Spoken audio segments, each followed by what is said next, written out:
I'd be up at 9.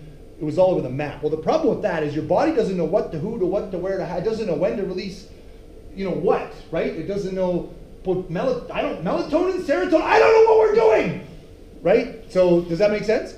So if you can be consistent in your sleep patterns, like a child, I know we care for our children and then we don't take care of us.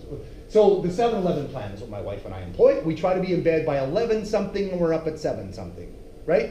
So the 7-11 plan has been awesome for that. All right, cool. Motivation, accountability. All right, we're good so far? Everybody's hanging in? Okay, cool. Anybody ever feel it's hard to get off the couch? These are hands. I don't know if you can see that. Not everybody can see the hands. Okay, cool. The instant gratification 0-mile fun run. Marty said, go, come get the shirts. Okay, how many people want to sign up for this run? Okay, good. That's kind of our society, though. So, what motivates us the most? Let me ask you a question. Is it... So it's my only 2 sound effects. Sorry. So, seeking pleasure or avoiding pain?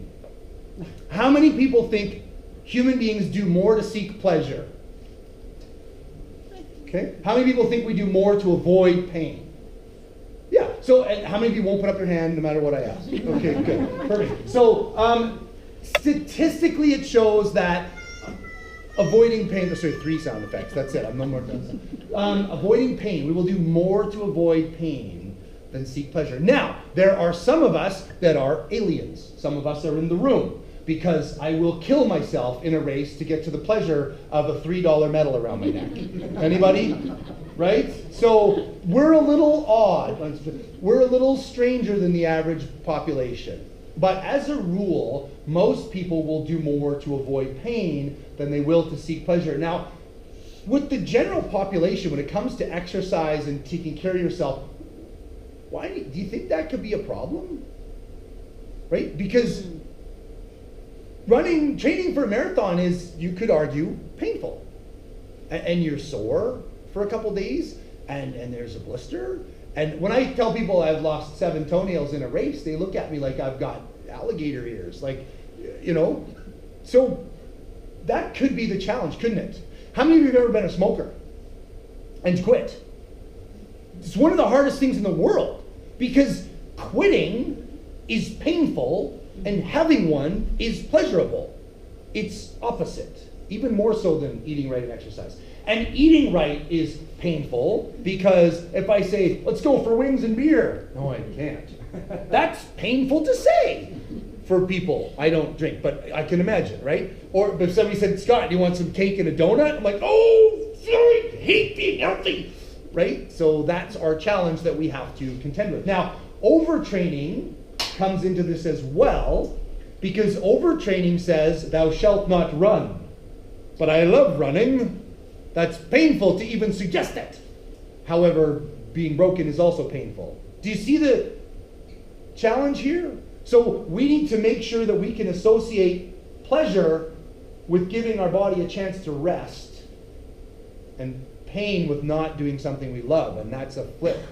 Does that make sense? Okay, cool. So, is that right? Okay, good. All right, okay, let's tie this all together. What is overtraining? We keep using this word overtraining. I don't think that means what you think it means. Anybody fans of Princess Bride? Good, thank you. Perfect. Love that movie. It's never ever anything other than amazing. Can you see any of this? Oh yeah. Okay, good. Okay, so overtraining. It's train or cause to train too hard or for too long. And what's interesting about overtraining is the use of the word. It never existed, and then now. But lately, everybody's overtraining. Overtraining. It's like the most common thing these days, right? Which is probably not true. But when you look at our nutrition from 1950 to now, and our sleep deprivation, and our stress levels, and our high-paced lifestyle, it makes sense, doesn't it? Okay? So, overtraining is training more than your body can recover from. Usually, a sudden or extended increase in frequency, intensity, or duration of sessions with insufficient recovery. Those are the people that miss the first 2 months of Run Club and then join and just jump right into speed work. Don't do that. Right? It's multiplied by problems with nutrition and hydration, which is why I talked about that first, right? Like being on a fad diet without training hard. If you're not feeding yourself properly and you try to run really hard, you're at risk of overtraining. It's also multiplied by poor sleep quality. Does anybody here, does your partner say that you snore?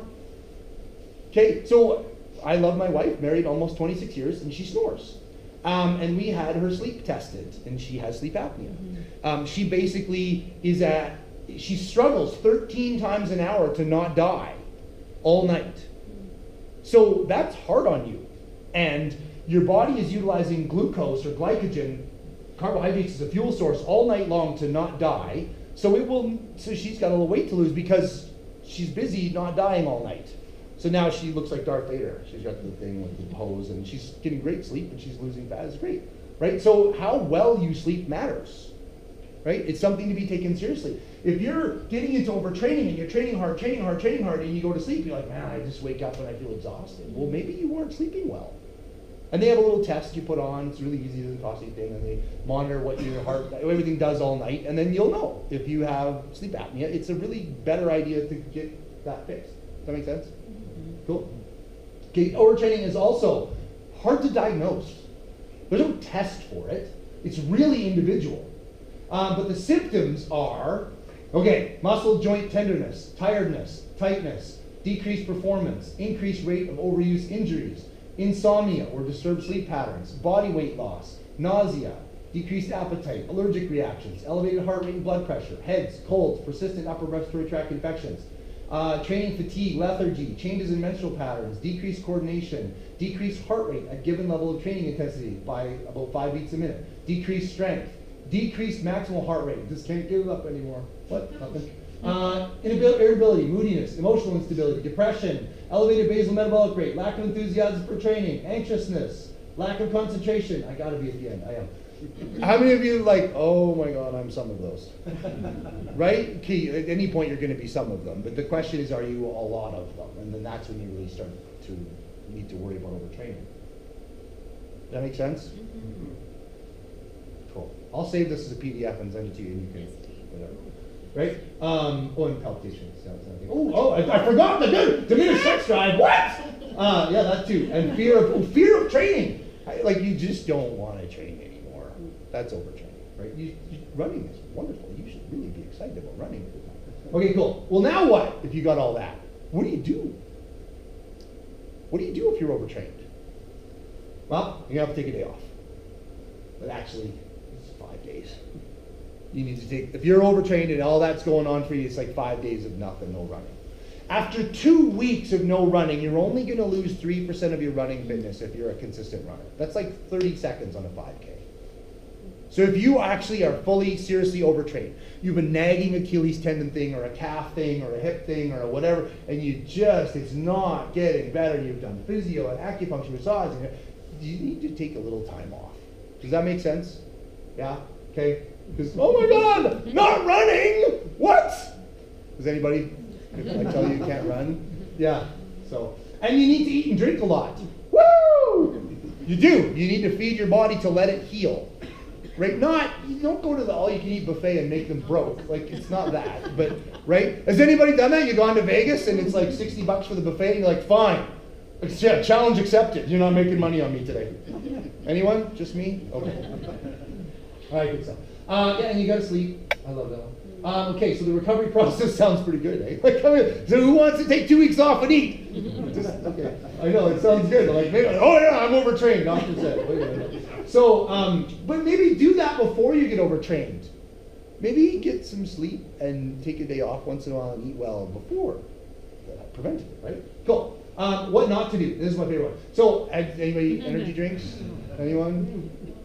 Coffee? Right? So, let me ask you a question. Are energy drinks bad? Depends on which one. Is coffee bad? Because some of it is lots of caffeine. That's the same thing. Is coffee bad? Let me ask you a question. In excess. Do energy drinks give you energy? Does coffee give you energy? A spike. A spike? Do energy drinks give you energy?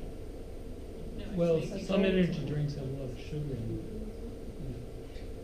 So the answer is not really.